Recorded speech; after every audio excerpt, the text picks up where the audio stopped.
এক অনুভৱ মোৰ ভাল পোৱালৈ। ভাল পোৱা সদায় পবিত্ৰ। এয়া এক এনেকুৱা ভাল পোৱা যাৰ সঠিক অৰ্থ কোনেও ক'ব নোৱাৰে।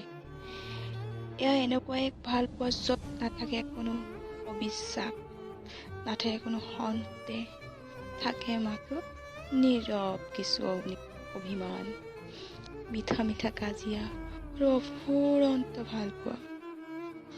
পবিত্ৰ ভাল পোৱাৰ সঠিক অৰ্থৰ লিখাৰ মাধ্যমত মোটেই প্ৰকাশ কৰা সম্ভৱেই নহয়। এইটো কেৱল পবিত্ৰ মনেৰে তুমি আৰু মই অনুভৱ কৰিব পাৰোঁ।